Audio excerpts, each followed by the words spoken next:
দ্বীনের নবী, মায়ার নবী, আল্লাহ নবী কই সাহাবীদেরকে জানায় দাও আমার আবু বকরকে তারা যেন ইমাম বানায় নামাজ পড়ে নেই গো। সিদ্দিক আকবর তিনি ইমাম হবেন। ভাইরা বন্ধুরা, আল্লাহর নবী অসুস্থ, নবীজি মসজিদে যাইতে পারেন না। সাহাবায়ে কেরাম নবীর পিছনে আর নামাজ পড়তে পারতেছেন না। মনের ভিতরে বড় তামান্না, মনের ভিতরে বড় আফসোস। রহমতের নবীর পিছনে মনে হয় আর আমরা নামাজ পড়তে পারবো না। আল্লাহর নবীর কাছে খবর পাঠান আম্মা জান আয়েশা সিদ্দিকা রাদিয়াল্লাহু তাআলা আনহার কাছে। সাহাবায়ে কেরাম যা খবর লন আম্মা জান নবীজির হালত কেমন। আম্মা জান কয় নবীর হালত বেশি ভালো না। আল্লাহর নবী বলছেন তোমরা আবু বকরকে ইমাম বানায়া নামাজ পড়িল। আল্লাহু আকবার, জোরে কও। দ্বীনের নবী, মায়ার নবী, আল্লাহ নবী কই সাহাবীদেরকে জানায় দাও আমার আবু বকরকে তারা যেন ইমাম বানায় নামাজ পড়ে নেই গো। সিদ্দিক আকবর তিনি ইমাম হবেন। ভাইরা বন্ধুরা, রাসূল করিম সাল্লাল্লাহু আলাইহি ওয়াসাল্লাম সাহাবায়ে কেরামদেরকে এলান করলেন, সাহাবীরা তোমরা একটু মসজিদে বইও, আমি তোমাদের সাথে একটু কথা বলবো। সাহাবায়ে কেরাম মসজিদে বইছেন। নবীজি দুইজন সাহাবীর কাঁধে ভোট দিয়া আল্লাহ নবী মসজিদে জামাতে হাজির হয়ে গেছেন। নবীজি এইবার মিম্বরে বসে বয়ান করবেন। সাহাবায়ে কেরাম রাদিয়াল্লাহু তাআলা আনহুম সবাই তারা মসজিদে বসা। সাহাবায়ে কেরামের মনের ভিতরে বড় ভয়, নবীজি আজকে কি চান, কি বলেন, কি কথা কোন আল্লাহই জানে। মদিনার মানুষ, মদিনার মসজিদে নববীতে হাজির। যুবক সবাই মসজিদে নববীতে হাজির। আল্লাহ নবী এলান দিয়া বলতেছেন, সাহাবীরা একটু মন দিয়ে শোনো, মন দিয়ে শোনো, একটু মন দিয়ে শোনো। পৃথিবীতে কেউ চিরকাল থাকার জন্য আসে নাই। সবার মরণ, যার জীবন আছে তার মরণ আছে, যার শুরু আছে তার মরণ আছে। মরণ নাই একমাত্র যার শুরু নাই তার। তিনি কে? আরো জোরে খাও কে?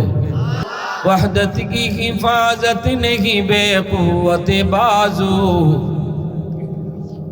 वहदत की हिफाजत नहीं बेक़ुव्वत बाजू, आती नहीं कुछ काम हक़ ले खुदा दाद, आती नहीं कुछ काम हक़ ले खुदा दाद।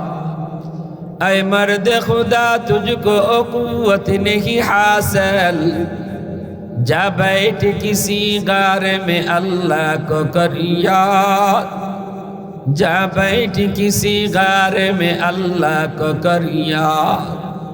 मुसलमाনের আওয়াজে কও আল্লাহু আকবার। আল্লাহর নবী মিম্বরে বসলেন। নবীজি বলতেছেন, সাহাবীরা শোনো, দুনিয়াতে কেউ চিরকাল থাকার জন্য আসে নাই।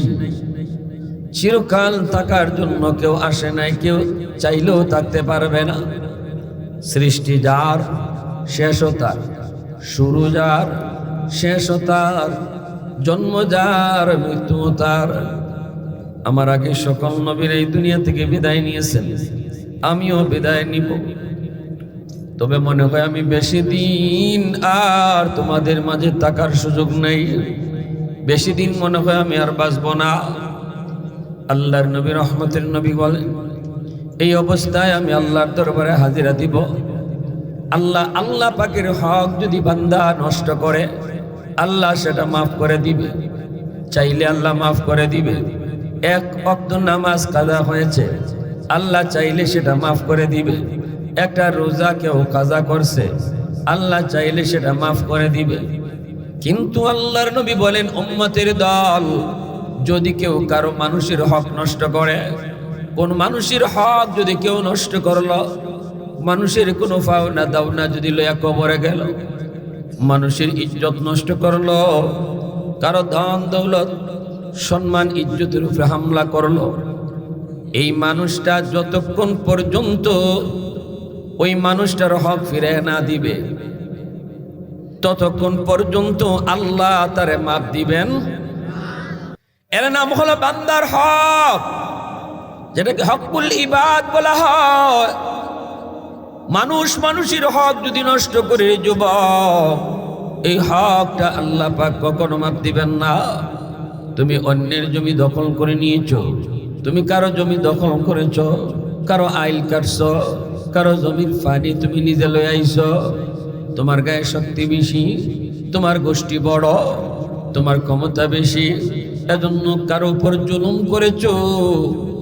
আল্লাহর নবী বলেন এই গুনাহটা আল্লাহ পাক কখনো মাফ করবেন না।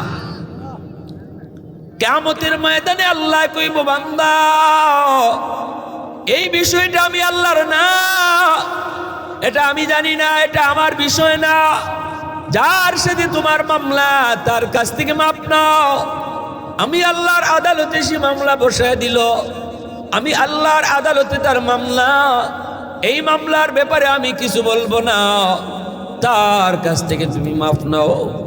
এজন্য কিয়ামতের ময়দানে আল্লাহ পাকের আদালত হবে ইনসাফের আদালত। বিন্দু পরিমাণ আল্লাহ পাক জুলুম করবেন না, আল্লাহ পাক বিন্দু পরিমাণও কখনো অবিচার করবেন না। আল্লাহর আদালতের মধ্যে ন্যায় বিচার, ঠিক কিনা জোরে কও। আমাদের আদালতে আমাদের বিচার পঞ্চায়েত হইল অবিচার, আমাদের বিচার পঞ্চায়েত হইল অবিচার। আমার গোষ্ঠীর লোকে যদি অন্যায় করে, অপরাধ করে, তাহলে আমার চোখ কানা হয়ে যায়। আর যদি অন্য কেউ এই অপরাধই করে, তখন আমি লাঠি সুটা লইয়া খারাই যাই, ঠিক কিনা জোরে কও। আমার দলের লোকে করলে পরে আমি দেখি না, আরেকজনে করলে পরে আমি খুব বালা দেখি। বিচার বইলে পরে দেখা যায় যদি আমার দলের লোক হয় তখন আমার মুখ দিয়ে কথা বাইর হয় না, কিন্তু আরেকজনের বিষয় যদি হয় তখন দেখা যায় আমার পয়েন্ট কি পরিমাণ বাইর হয়, ঠিক কিনা জোরে কও। এটার নাম হইল অবিচার, এটার নাম হইল জুলুম। কিয়ামতের ময়দানে দুনিয়ার এই সকল বিচারকদের জিহ্বা আল্লাহ কাটবো, জাহান্নামের কেঞ্চি দিয়ে আল্লাহ জিহ্বায় কাটবো। আল্লাহ কইব, তোরে দুনিয়াতে আমি বিচার করার জন্য কিছু আলাদা ব্রেন দিছিলাম, এই বিচারটা তুই অন্যায় কাজে লাগাইছ, তুই পক্ষ নিয়ে কথা কইছ, তুই দুই চোখ দিয়ে বিচার করছ, তুই পক্ষ নিয়ে কথা কইছ। সমাজে কিছু বিচারক আছে টেকা খাইয়াও বিচার ঘুরাইলায়, এটাও আছে নি না নাই? টেকা খাইয়া বিচার ঘুরাইলায়, 500 টাকা দিলে বিচার ঘুরে যায়। এ যুবক, মমি সিং গেছি, এক লোকে কয় হুজুর 500 টাকা লাগে না, ফাতার বিড়ি খাওয়াইলে ঘুরাইলায়। কি জাত নাটার করেন নাটা, কিতা কইতাম, ফাতার বিড়ি খাওয়াইয়া বিচার ঘুরাইলায়। ফাতার বিড়িও গুড় চলে, ফাতার বিড়িরও কি চলে, গুড় চলে। এজন্য আল্লাহ পাক রব্বুল আলামিন কইব, বান্দা দুনিয়াতে তুই মানুষের উপরে যতটা জুলুম করছ, যতটা অন্যায় করছ, যতটা মারামারি কাটাকাটি করছ, সবগুলা বিচার আমি আল্লাহর আদালতে এই মামলাকে ডিসমিস কর। এরপরে তুই তোর নামাজ লইয়া জান্নাতে যাইবে, এরপরে তুই তোর রোজা লইয়া জান্নাতে যাইবে, আগে মামলা ডিসমিস কর। এজন্যই আল্লাহর আদালতে মামলা বড় ভয়ঙ্কর মামলা হবে, মানুষের মামলা। মানুষের মামলা আল্লাহর আদালতে সবচেয়ে ভয়ঙ্কর মামলা হবে। এই মামলার ব্যাপারে আল্লাহ বিন্দু পরিমাণও ছাড় দিবেন না। অথচ নামাজ কাজা করছে মাসের মাস, আল্লাহ কোনে কুশিলা যা মাফ করে দিলাইছি, কারণ এটা আল্লাহর বিষয়। মানে আরেকজনের বিষয়, আপনি করছেন মামলা এর উপরে, এখানে আল্লাহ যদি কই তোরে আমার মায়া লাগছে রে, যা তোরে মাফ করে দিলাম, হে উঠে কব আল্লাহ তুমি আরে মাফ করে দিলাও, তুমি কেডা, তুমি হারে মাফ করার কেডা, মামলা করছি আমি, ঠিক না নি? এজন্য কারো হক নষ্ট করে থাকলে যদি মানুষটারে না পাই, মানুষটা মরে জায়গা, তাইলে হের আওলাদ থাকলে আওলাদ দিয়ে এটা ফিরাই দিতা। তোর আব্বা থাকতে আমি অন্যায়ভাবে এটা করছিলাম, বাবা নে আমি এই মামলা লইয়া কবর যেতাম চাই না, আল্লাহর আদালতে মামলা লইয়া হাজির হইতাম চাই না, বাবা নে। যদি এও না পান, কোনো সুযোগ না পান, কোনো সুরত নাই ফিরাই দেওয়ার, অথবা তার উপরে আপনি আত্মুল্লাহ মারছিলা, মরে গেছি গা, আজকে সে কবরে, অথবা তার আপনি গালাগালি করছিলা, আজকে সে কবরে, সে তার তো মামলা আল্লাহর আদালতে রয়েছে, তখন মাফ নিতা কেমনে? তখন একটা সুরত হইল, আল্লাহর নবী তার হাদিসে সুরত কইছেন, এই লোকটার জন্য বেশি বেশি দোয়া করো খালি আল্লাহর কাছে। তার নামে দান সৎকা করো, তার নামে আল্লাহ রাস্তায় সৎকা করো, তার নামে দোয়া করো। সবে বরাত রাইতো তার লাগে দোয়া করো। যারে তুমি মারছিলায়, যারে তুমি গাল্লিসলায়, যার উপরে তুমি জুলুম করছিলায়, তো ওইব কিতা তারে যদি আল্লাহ মরণের পরে জান্নাত দিলায়, তখন আল্লাহ কইব বান্দারে তুই যে জান্নাতে আইছ এই লোকের দোয়ার কারণে, হে তুই দুনিয়া থেকে আওয়ানোর পরে যে পরিমাণ দোয়া তোর লাগে করছে, তোর লাগে দান সদকা করছে, আমি আল্লাহ তো হের দোয়া কবুল কইরা তোরে জান্নাত দিলাইছি। এখন ক যে লোকটা তোরে এতটা এইভাবে জান্নাত পার করে দিল, তার মামলা তুই রাখবে না মামলা তুলি লইবে? সুবহানাল্লাহ জোরে কইতাই না? তাও আল্লাহ এই কথা কইতো না, এই মাফ করে দিলা, মাফ করে দিলা, আল্লাহ এই কথা কইতো না। কারণ এটা আল্লাহ পাকের ইনসাফের আদালত। কেন আল্লাহ কইব তোমারে মামলা করছো তুমি, আল্লাহ কেন জোর খাটাইতো? আল্লাহ বিন্দু পরিমাণ জোর খাটাইতো না। আল্লাহ কইব দেখছো এই লোকটা কতটা কি করছে, তোমার নামে দান সৎকাও করছে, কত কিছু করছে, কইরা তোমারে তুমি আইছো কবরে, কিন্তু সওয়াব পাঠাইতে পাঠাইতে তোমারে দিলাইছে জান্নাতে পৌঁছেয়া। এখন কিতা করতে হয়? তার মামলা রাখবায় না তুলি লাইতে? তখন হে খুশি হয়ে খুব আল্লাহ যার দোয়ায় আমি জান্নাত পাইছি, হের বিরুদ্ধে মামলা রাখি আর কিতা করতাম, আমি মামলা তুলি লাইছি। আর যদি লোকটা দুনিয়া থাকে তাইলে উপায় নাই, তার কাছে সরাসরি মাফ চাও, তার কাছ থেকে সরাসরি মাফ নেও, মাফ নেও, মাফ চাও, মামলা দুনিয়া ডিসমিস করো, মামলা দুনিয়া ডিসমিস করো। বুদ্ধিমান কখনো মানুষের মামলা লইয়া কবরে যায় না, বুদ্ধিমান কখনো মানুষের মামলা নিয়ে কবরে যায় না। বুদ্ধিমান সব সময় মানুষের মামলা দুনিয়াতে ডিসমিস করে কবরে যায়। এ হইল বুদ্ধিমান, ঠিক কিনা জোরে কও? এ হইল বুদ্ধিমান, যে মানুষের মামলা দুনিয়াতে ডিসমিস করে, দুনিয়াতে মাফ চায় লয়, দুনিয়াতে তারটা ফেরত দিয়া লয়। কিন্তু তুমি যে তারটা আইনা দখল করে খাইছো, এটা লইয়া কবরে যেতে পারছো নি? এক হাত জায়গা লইয়া কেউ কবরে আজ পর্যন্ত যাইতে পারছে নি? এক হাত না 2 আঙ্গুল জায়গা লইয়া। এই জায়গাটা তুমি যারে দিয়া গেছো তোমার ফুল, তোমার আওলাদ রে, তুমি অন্যায়ভাবে এই জমিটা তারে দিয়া গেছো। বুক করতেছে ফুলাফানে, হাসরের মাঠে ফুলাফানটা আল্লাহ জিগাইতো না। এই 2 আঙ্গুল জায়গার, 1 হাত জায়গার হিসাব পুরাটা তুমি দিতে হইব। বুক করতেছে ফুলাফানে, কিন্তু হিসাব দিতে হইব বাপে। হিসাব দিব কেডা? যদি বুঝতাম ফুলাফানেও কিছু হিসাব ও শামিল আছে, তাইলে মনে বুঝ দেওয়া যাইতো। হারাম কামাই গরো যারা ঢুকাইছো, মানুষে ঠকাইয়া, মানুষে মাইরিয়া, এই টাকার বাগিদার, এই হারামের বাগিদার যদি ফুলাফানে কিছু হইতো, বউয়ে যদি 4 আনা হইতো, ফুলাফানে যদি 2 আনা হইতো, তাও মনে বুঝ দেওয়া যাইতো। কিন্তু আল্লাহ নবী কয় 1 আনাও কেউ নিত না, 16 আনা হিসাব দেওয়া লাগবো বাপের।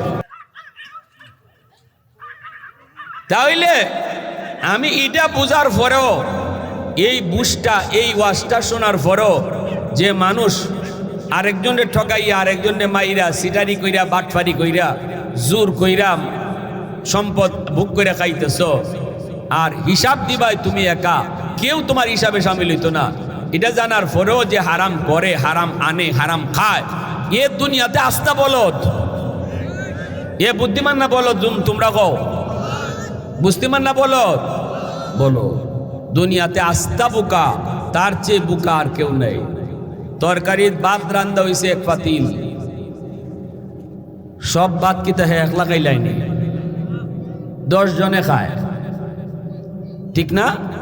কিন্তু পুরা পাতিলের ভাতের হিসাব একলা দেওয়া লাগবে।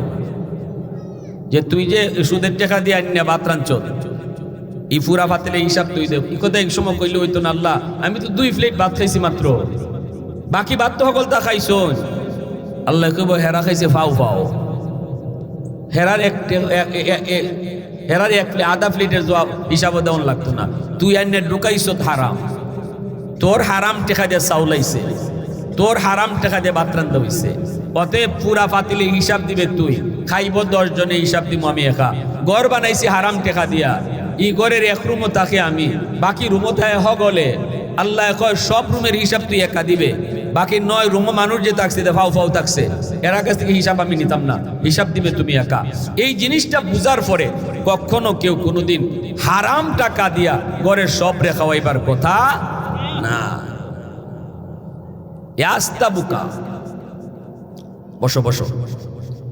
এজন্য আমার ভাইয়েরা বন্ধুরা বলতেছিলাম, আমার নবী মায়ার নবী রহমতের নবী তিনি মদিনার মসজিদের মিম্বরে বসা। আল্লাহর নবী বলেন, সাহাবীরা শোনো, মনে হয় আমি আর বেশি দিন তোমাদের মাঝে থাকবো না, আমার ডাক চলে আসবে। ভাইয়েরা বন্ধুরা, নবীজি বলেন, আমি আল্লাহর দরবারে হাজির হতে চাই, মানুষের কোনো হক আমার গাড়ে লইয়া না, মানুষের কোনো ফাওনা লইয়া আমি আল্লাহর দরবারে হাজিরা দিতে চাই না। কারণ শহীদরে আল্লাহ পাক রব্বুল আলামিন ফাওনা মাফ করতো না। শহীদরেও আল্লাহ কিছু বিনা হিসেবে জান্নাত দিব, যে আল্লাহর রাস্তায় জান দিছে। মাতুন্নাকে লাগে কোন রাস্তায় জান দিছে? না নগরের মাইরো? আল্লাহর রাস্তায় জিহাদ। জিহাদ আপনারা এলাকার মাইর কিন্তু জিহাদ না, ইটা হইছে গোষ্ঠী লইয়া, ক্ষমতা লইয়া, রাস্তা লইয়া, ইটা লইয়া, হিতা লইয়া, ইটা হইল দুনিয়াদারি লইয়া। ঠিক কিনা জোরে কও? ইটা হইল ক্ষমতা লইয়া, প্রভাবতী লইয়া, এটা কারোর উপর প্রভাব খাটাইতে পারে। এই সমস্ত বিষয়ে যারা জড়িত হইছে, ভালো করে ইয়াদ রাখবেন, জীবনের সব নামাজ আল্লাহর কাছে আটকা থাকবো, আল্লাহর কাছে আটক। জীবনের সব রোজা আটক থাকবো। আল্লাহ কব, বান্দা বহু মামলা তোর বিরুদ্ধে আমার আদালতে, বহু মামলা। সামান্য দুনিয়ার লোভে পইরা, দুনিয়ার ক্ষমতার লাগে, দুনিয়ার প্রভাব খাটাইবার লাগে, বেটাগিরি করে আটবার লাগে, এটা করছিলে, মামলা আমার আদালতে জমা। তোর নামাজ রোজা পরে, এগুলার হিসাব আমি পরে দেখুন, আগে মামলা ডিসমিস কর। যে মানুষটা আপনার কারণে মজলুম হইছে, যে মানুষটার উপরে আপনি চাপায়া দিয়েছেন, যে মানুষটার উপরে জুলুম করছেন, সে বাদী হয়ে দাঁড়াবে। জটিল, কঠিন থেকে কঠিন। নামাজ দেখো তো কাজ হয়ে গেছি, এটা বড় কঠিন মামলা না। রোজা একটা বাদ দিলাইছেন, এটা বড় কঠিন মামলা না। এটা আল্লাহ মাফ করে দিলাইতে পারে, এটা আল্লাহর ইচ্ছা। দুনিয়াদারি করতে গিয়া যদি কেউ কারো উপরে কোনো জুলুম অন্যায় অবিচার করে, তখন এটা জটিল থেকে জটিল মামলা। অতএব বাঁচতে হইলে মরার আগে আগে তারে যদি দুনিয়া তাকে মাফ চাও, মাফ নেও।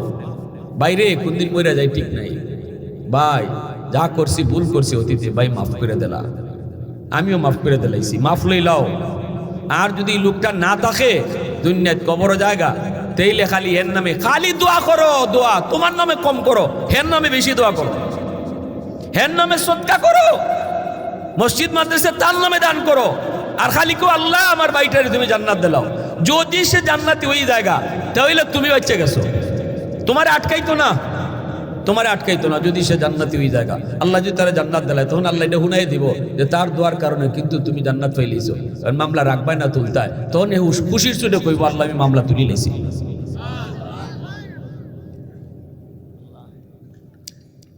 দিনের নবী, মায়ার নবী মদিনার মিম্বরে বসা। আল্লাহ নবী বলতেছেন, সাহাবীরা শোনো, একটু মন দিয়ে শোনো, আমার কাছে কারো কোনো পাওনা আসেনি বলো? আমি মানুষের পাওনা নিয়ে আল্লাহর দরবারে হাজিরা দিতে চাই না। আমি নবীও যদি মানুষের কোনো পাওনা নিয়ে আল্লাহর দরবারে হাজিরা দেই, আমাকেও আল্লাহর দরবারে কাঠগড়ায় দাঁড়াইতে হবে। আল্লাহু আকবার, জোরে কও। আমাকেও আল্লাহর দরবারে কাঠগড়ায় দাঁড়াইতে হবে। অতএব আমি পারবো না। আসেনি তোমাদের কেউ এমন পাওনাদার? আমার কাছে কোনো পাওনা আছে বলো, আমি তোমাদের পাওনা পরিশোধ করব। আমার জানা নাই, অজানা অবস্থায় তো কোনো পাওনা থাকতে পারে, অজানা অবস্থায় তো আমি কারো উপরে কষ্ট দিয়ে থাকতে পারি, অজানা অবস্থায় কারো উপরে কোনো জুলুম হয়ে যেতে পারে। একটু কও, তোমরা কও, একটু কও কও। এই অবস্থায় সাহাবায়ে কেরাম নীরব, সাহাবায়ে কেরাম নীরব, কেউ তো নবীর কাছে কোনো কিছু পাওনার কথা না। এই অবস্থায় একজন সাহাবী দাঁড়ায় গেছে, সাহাবী দাঁড়ায় বলতেছে, নবী গো, আমি আপনার কাছে একটা জিনিস পাই। আল্লাহ নবী বলতেছেন, কি পাও? বলে, ইয়া রাসূলুল্লাহ, যুদ্ধের ময়দান আপনি ঘোড়ার পিঠে সওয়ার হইয়া আপনি ঘোড়ারে চাবুক মারছেন, আমি আপনার ঘোড়ার পিছনে দাঁড়ানো ছিলাম, আপনি খেয়াল করেন নাই, আমার পিঠে আপনার চাবুকটা পড়ে গেছে। নবী গো, আপনার ঘোড়ার পিঠে পড়ে নাই, চাবুকটা পড়ছিল আমার পিঠে। আল্লাহর নবী বলেন, তাহলে তুমি আমার পিঠে ওই রকম একটা চাবুক মাইরা বদলা নিয়ে নাও। তুমি আসো, আইসা আমার পিঠে একটা চাবুক মাইরা বদলা নিয়ে নাও। সাহাবী বলতেছেন ইয়া রাসূলুল্লাহ চাবুকটা কোথায়? নবী বলতেছেন চাবুকটা তো আমার মেয়ে ফাতেমার ঘরে। নবী বলতেছেন সালমান যাও ফাতেমার কাছ থেকে আমার চাবুকটা যায় নিয়ে আসো। সাহাবায়ে কেরাম ডাক দিয়া বলতেছে সাহাবী শুন শুন রে ভাই, এমনটা তুই করবি না, এমনটা তুই করবি না। আমার নবী অসুস্থ। নবী সাহাবী দুইজনের কান্দে ভর দিয়া মসজিদে আইছেন। এতটাই দুর্বল রহমতের নবী, এই নবীরে তুই চাবক মারিস না, এই নবীকে কান্দাইস না। আল্লাহর নবী রহমতের নবী বলেন সাহাবী আও আমার কাছে আও। চাবকটা আনার জন্য নবী পাঠিয়ে দিলেন। আমার মেয়ে ফাতেমার কাছে ওই চাবকটা আছে, যাও সালমান ফাতেমারে যায় বলো আমার চাবুকটা দেওয়ার জন্য। সালমান ফার্সি গেলেন নবীজির কলিজার টুকরা মেয়ে ফাতেমার কাছে। সালমান যায় বলতেছে বুন্ডি চাবুকটা দাও, নবীর যে চাবুকটা দাও। নবীর কলিজার টুকরায় কয় কেন আমার আব্বা চাবুক দিয়ে কি করবো, যুদ্ধ আবার লাগলো নাকি? সালমান কয় বলা যাবে না। কেন বলা যাবে না? বলা যাবে না, চাবকটা নবী দিতে বলছেন। নবীজির মেয়ে ফাতেমা চাবক দেন না। তিনি বলতেছেন না, বলেন কেন চাবক লাগবে? সালমান কয় ফাতেমা আর জোরাজুরি কইরো না, কোন যাইতো না। সালমান ফার্সির চোখ দিয়ে কিন্তু পানি ঝরতেছে, কারণ এই চাবকটা লইয়া গেলে পরে আমার রহমতের নবীর পিঠে ওই সাহাবী চাবক মারবো। কেউ সাহাবীরে ফিরে রাখতে পারে না। যেই কয় তুমি মাইরো না, আমার রসুল না করে তোমরা বাধা দিও না। আল্লাহু আকবার জোরে কও। নবী কই বাধা দিও না, বাধা দিও না। আমি কোনো মানুষের পাওনা লইয়া কবরে গেলে আমি নবী আল্লাহর কাছে আসামি থাকবো না। না, রসুল উম্মতে শিখাই যাইতেছেন, উম্মতের দল হাসতে হাসতে কবরে যাইতেছো গা, একটু চিন্তা করো না কার কত হক তুমি মাইরা কবরে যাইতেছ। একটু তোমার ডর নাই, একটু তোমার ভয় নাই। আমি রহমতের নবী, দু জাহানের বাদশা কবরে যাওয়ার আগে কত ভয় করতেছি। মানুষের কোনো পাওনা লইয়া নিয়ে আমি কবরে যাইতেছি। এই অবস্থা আল্লাহর নবী তিনি বলতেছে যাও। সালমান যায় কয় ফাতেমা দাও, ফাতেমা দেয় না। এইবার ফাতেমা রাদিয়াল্লাহু তাআলা আনহা কয় আপনি যদি না কোন আমি চাবক দেব না, আপনি যদি না কোন আমি কিন্তু চাবক দিব না। এই কথা বলতে সালমান চোখের পানিটা বুইসা কয় বুন্ডে এই চাবকটা নিতেছি। এক সাহাবী বলে একটা চাবক পিঠের মধ্যে মারা, তার ফাওনা নবীর কাছে। নবী বলে ভুলে তার পিঠের মধ্যে একটা চাবক মারছিলেন। এই পাওনা চাবকটা সে আজকে নবীর পিঠ থেকে নিতে চায়। আল্লাহর নবীর পিঠে চাবক মাইরা তার পাওনা নিতে চায়। এজন্য নবী পাঠাইছেন তোমার কাছ থেকে চাবকটা নেওয়ার জন্য। সালমান ফার্সি যখন এই ঘটনা নবীর কলিজায় টুকরা মেয়ে খাতুনে জান্নাতকে শুনে দিলেন, এবার বলুন তো ফাতেমার হালতটা কি হইছে? একটা চিল্লানি দিয়া উঠছে, ও সালমান শোনাইছো কি তুমি আমার আব্বা অসুস্থ, আমার আব্বা হাঁটতে পারে না, আমার আব্বারে বুঝি সাহাবী বেত মারবো, আমার আব্বা মসজিদে যাইতে পারেন না। এই অবস্থায় আমার বাবার পিঠে কে এরকম চাবক মারবো, আমার বাবার পিঠে কে চাবক মারবো? সালমান ফার্সি কয় ফাতেমা কোনো লাভ নাই, আমরাও কইছি সাহাবী বুঝে না, নবীও আমাদেরকে থামাইয়া দিছেন। আল্লাহর নবী কয় তোমরা তারে বাধা দিও না। এই অবস্থায় খাতুনে জান্নাত দিশেহারা হয়ে গেছেন। তিনি বলতেছেন বলে কেমনে কি করব, আমি চাবক দিব কে করে? না রাসূল কইছে দিতে হইব। চাবকটা যখন খাতুনে জান্নাত দে, সাথে সাথে হাসান হুসেনকে ডাক দিয়া কয় বাবা যা, বাবা তোরা যা, তোদের নানার পিঠে বলে কেডায় চাবুক মারবো, তোদের নানার পিঠে বুঝে কেডায় চাবুক মারবো, তোরা নিজেরা শহীদ হয়ে যাবি। আল্লাহু আকবার। তবু আমার আব্বা জানের পিঠে চাবুক লাগতে দিবি না, কারণ আব্বা আজকে কতদিন যাবত বিছানায় পড়া, বাবা অসুস্থ। এই অবস্থায় নানার পিঠে চাবুক মারতে দিও না। হাসান হুসেন কাঁদতে কাঁদতে মদিনার মসজিদে হাজির। সাহাবায়ে কেরাম তারাও কাঁদতেছে। এই অবস্থায় চাবুকটা আনা হলো, নবীজির হাতে চাবুকটা দেওয়া হলো। আল্লাহ নবী সাহাবীরে ডাক দিছে, আও আও তোমার পাওনা তুমি লয়ে যাও। সাহাবী মাঝখান থেকে নবীর দিকে আগাইতেছে। আল্লাহু আকবার, জোরে কও। আবু বকর সামনে দাঁড়ায় পায়ে জড়ায় কয়ে, ভাই আমার পিঠে যত পারস মার, আমার পিঠে তুই যত মানুষ চাবুক মার, তবু আমার নবীর পিঠে মারিস না, আমার নবী অসুস্থ, আমার নবী কথা কইতে পারতেছে না ঠিক মতো। নবী কয়, আবু বকর সর। আল্লাহু আকবার, জোরে কও। নবী কয়, আবু বকর সর, তারে আসতে দাও। ওমর দাঁড়ায় গেছে, না যাস না, আমি ওমরের পিঠে তুই যত পারো বাপ মারো। রসুল কয়, ওমর সর, তারে আসতে দাও। এইভাবে সাহাবীর সামনের দিকে যখন আগায়, মদিনার মসজিদে এক সাহাবী আর এক সাহাবীর গলা ধরে কান্না শুরু করে দিছে। একজনে আরেকজনে গলা ধরে কান্না শুরু করছে।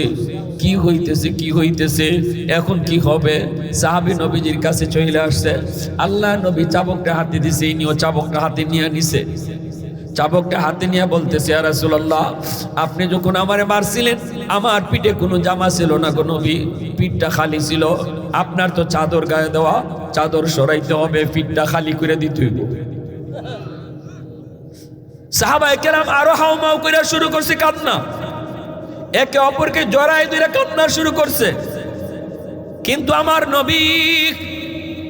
নবী দয়ার নবী, তিনি তো সাহাবীদেরকে বাধা দেয়, কেউ সামনে আইতে পারে না। হাসান হুসাইন নবীর পাশে এসে দাঁড়ায় গেছে। নবীজি কয়, নাতিরা ভাইরা তোমরা এখানে দাঁড়াও, অস্থির হইও না, তোমার নানা জান কারো পাওনা লইয়া কবরে যাইতো চায় না। এ উম্মত একটু চিন্তা করে দেখো, আমার নবী কি শিখায় গেছে, আমার নবী আমাদেরকে কি শিখায় গেছে। এজন্য আল্লাহ কয়, আমার নবী তোমাদের জন্য মডেল। মরণ সবার সামনে আছে, তুমি কোন ভাবে মরতেছো, এই অবস্থায় তুমি কোন অবস্থায় আছো। এখন যদি তোমার মরণ হয়, তোমার মাথার উপরে কত মানুষের কত পাওনা আছে একটু খেয়াল করো। অতএব আজকে রাত্রি সব পাওনা পরিশোধ করো। যার কাছে মাপ চাওয়ার তার কাছে মাপ চাও, যারটা ফেরত দেওয়ার তারটা ফেরত দাও, যেটা ফেরত দেওয়ার এটা তাড়াতাড়ি ফেরত দাও, যেটা মাপ চাওয়ার এটা মাপ নাও। যেটা মাফও দেওয়া যায় না, ফেরতও নেওয়া যায় না, ফেরতও দেওয়া যায় না, খবর নাই, অথবা কবরে গেছে, তার জন্য বেশি বেশি করে সদকা করো, দোয়া করো, যেন আল্লাহ তারে জান্নাতি বানাই দেলায়। মায়ার নবী দয়ার নবী কই, সাহাবী নে চাবুক নে। সাহাবী কই, নবী গো আমার পিঠ খালি ছিল, 100 বদলা যদি নিতে হয় আপনার পিঠ থেকে চাদর সরাইতে হবে। আল্লাহ নবীর সাথে সাথে চাদরটা সরাইয়া দিছেন। নবীজির পিঠটা খালি হয়ে গেছে, তিনি আস্তে করে পিছে গেছেন, চাবুক তো হাতে আছেই। হঠাৎ করে দেখা গেল সাহাবী চাবুকটা হাত থেকে ফালাইয়া আমার নবীর পিঠের উপরে যে একটা মোহরে নবুয়ত আছে। আল্লাহু আকবার, জোরে কও। নবীজির দুই কান্দের মাঝখানে মোহরে নবুয়ত, এই মোহরে নবুয়ত কেউ কোনোদিন দেখতো না। নবীজি সব সময় কাপড় দিয়ে এটা ঢাকা রাখতেন। এই মোহরে নবুয়তটা দেখার লাগে সাহাবী এমন করছে, যেই মাত্র মোহরে নবুয়ত দেখা গেছে, সাহাবী দৌড় দিয়া জাবরায়ে নবীর দইরা মোহরে নবুয়তে চুমা খাওয়া শুরু করছে। আওয়াজ দিয়া সুবহানাল্লাহ, আরো জোরে সুবহানাল্লাহ।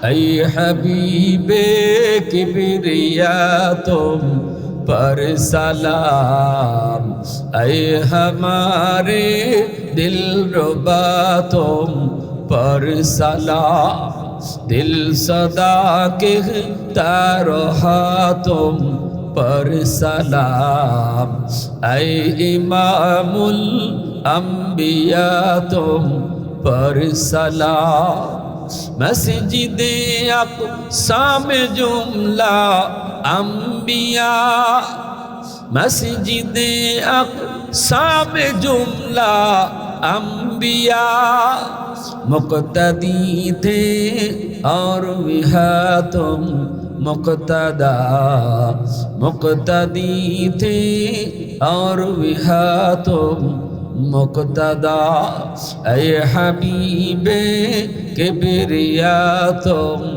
पर सलाम दिल सदा कहता रहा तुम पर सलाम मुसलमाনের আওয়াজে কো আল্লাহু আকবার আরো জোরে কো আল্লাহু আকবার আমার ভাইরা বন্ধুরা জন্য বলতেছিলাম রে যুবক মায়ের নবী শিখায় গেছে আরেকজনের হক মাইরে তুমি কার জন্য কি রাখতে যাইতেছ কার জন্য কি রাখতে যাইতেছ যাদের জন্য রাখতে যাও এরা কেউ তোমার বিপদে সাহায্য করত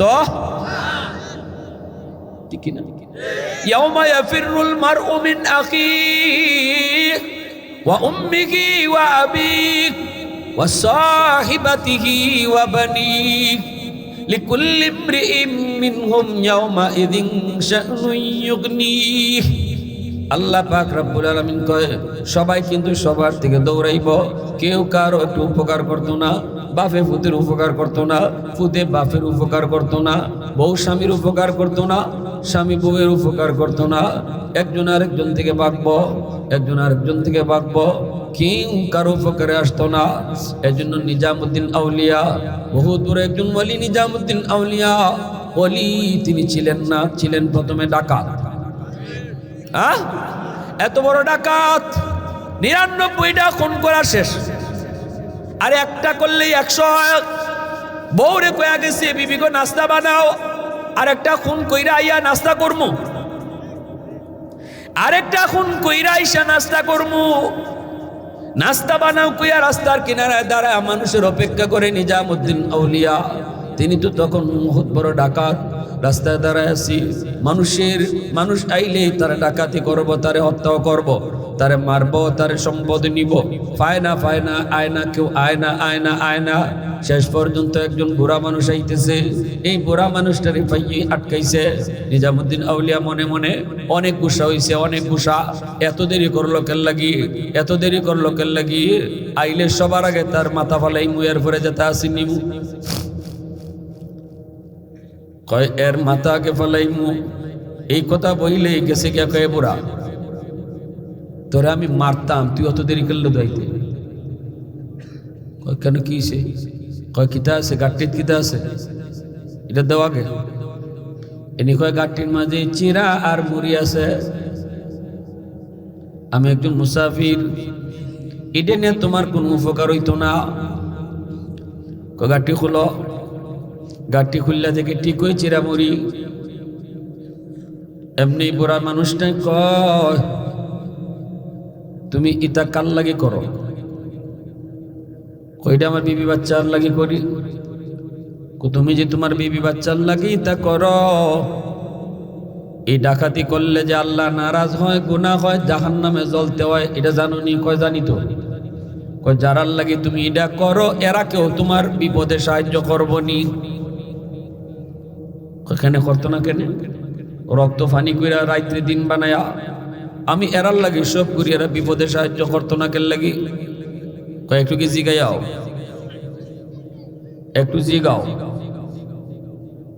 কয় না করব বুড়া মানুষটা তো আর বুড়া মানুষ না তিনিও জগৎ বিখ্যাত ওলি তার নাম শেখ ফরিদুদ্দিন আত্তার রহমতুল্লাহি ইনিও বহুত বড় ওলি ওলিদের নজর যার উপরে পড়ে আল্লাহ তারেও ওলি বানায় দেয় সুবহানাল্লাহ জোরে কই হ্যাঁ ওলিদের মায়ের নজর যার উপরে পড়ে তারেও আল্লাহ ওলি বানায় দেয় এজন্য ওলি আল্লাহদের কাছে যাওয়া কেন কারণ নজর যদি পড়লো আল্লাহ কবুল করে নিল সুবহানাল্লাহ গেছে গিয়া বউ বাচ্চারে জিজ্ঞেসে বউ বাচ্চা কয় তোমার বিপদে আমরা কেন লাগি সাহায্য করতাম তুমি জান নামে আগুন জ্বলবাই না করবাই কি করবাই না করবা আল্লাহ তোমার খাটবো না মারবো এটা আল্লাহ জানে আমরা কে জানি তো নিজামুদ্দিন ডাকাত বলতেছে আমি তুমি যা চাইতেছো সব দিতেছি তোমারে খাওয়াইতেছি বাচ্চারে খাওয়াইতেছি সবরে খাওয়াইতেছি তা আমি বিপদ খালি আমি একলাই পড়তাম বউ কয় তুমি আমার জামাই আমি তোমার বউ বিয়া করে আনছো খাওয়াইতাই ডাকাতি করে খাওয়াইতাই কইছি খাওয়ানি তোমার দায়িত্ব যে বাবারে খাওয়াইবা তবে ডাকাতি কইরা খাওয়াইতাই এটা আমি কই না আর যদি করো একলা ফাল লইবা আমি না ফুতরে জিগাইছে ফুতে এক কথাই কই আব্বা তোমারটা তুমি বুঝবাই আমরা নাই সাথে সাথে আয়া শেখ ফরিদুদ্দিন আত্তারের হাত ধরে তওবা কইরা ওলি হয়ে গেছে, জগৎ বিখ্যাত অলি হয়ে গেল নিজামুদ্দিন আউলিয়া। আল্লাহু আকবার, জোরে কও, আরো জোরে কও আল্লাহু আকবার। ভাইরা বন্ধুরা, গাছের ডাল বইয়া বইয়া দেখতেছে একটা আওয়াজ, 2 নম্বর আরেকটা আওয়াজ দেখতে, গাছের ডালে একটা কাওয়া, এই গাছ থেকে ওই গাছের একটা শুকনো পাকা খেজুর এই গাছের ওই খেজুর গাছে নিয়ে রাখে, আবার কুড়াল দিয়ে যায় গিয়ে আরেকটা খেজুর ওই গাছের ডালের মধ্যে নিয়ে রাখে। এমনি নিজামুদ্দিন আউলিয়া ডাকাত সর্দার, ইনি কই দীক্ষালে ঘটনা কিতা, উঠতে দেখে একটা সাপ, স্বপ্নে অন্ধ, এই সাপটা আ করে রইছে আর কাওয়ায় ফাকনা খেজুর নিয়া নিয়া সাপের মুখো দিতেছে। আল্লাহ, দেখকে ওই ফসম খারাই গেছি, আইসি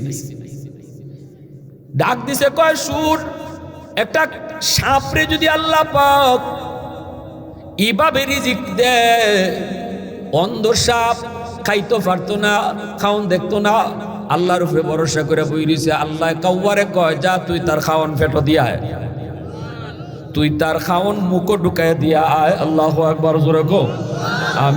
আমি তো সাপও না, আমি হলাম আশরাফুল মাখলুকাত, সৃষ্টির শ্রেষ্ঠ জীব। আমি রিজিকের লাগে কেন ডাকাতি করবো? আমি কেন রিজিকের লাগি ডাকাতি করবো? আমি কেন রিজিকের লাগি আরেকজনের হক মারমো? তওবা করো। সবাই মিল্লা তওবা করছে, সবাই অলি হইছে, আর নিজামুদ্দিন আউলিয়া জগৎ বিখ্যাত অলি হয়ে গেছে। আল্লাহু আকবার। এজন্য আমার রসুল আমাদের জন্য মডেল। বলেন, মৌতের লাগি সবসময় প্রস্তুত থাকা দরকার, আসেনি না নাই? মৌতের লাগি প্রস্তুত থাকতে হইলে কি করতে হইব? সবসময় মানুষের পাওনা দাওনা থেকে নিজের মুক্ত রাখো, মানুষের পাওনা দাওনা থেকে মুক্ত রাখো। মানুষের কষ্ট দিলাইছো, এই ধরনের ওই গেলিগা ইচ্ছা অনিচ্ছা হয়ে গেলিগা মাপ চাইলাও। ঘরের বউরে যদি কষ্ট দিয়া থাকো, আজকে রাত্রি মাপ চাইও, কারণ বউয়ের মামলাও কঠিন। মা বাপরে যদি কষ্ট দিয়া থাকো, উপায় নাই। মা বাপরে যদি কষ্ট দিয়া থাকো, উপায় নাই, কোনো উপায় নাই। আজকে রাত্রি মাপ চাও, সবসময় প্রস্তুত থাকো। যদি মা বাপের মামলা থাকে সন্তানের উপরে, তার জিন্দিগির কোনো আমলে তারে জান্নাত দিতে পারবে না। অতএব মারে খুশি করো, বাপরে খুশি করো। আল্লাহ আমাদের সবাইকে বুঝার, সে অনুযায়ী চলার তৌফিক আল্লাহ দান।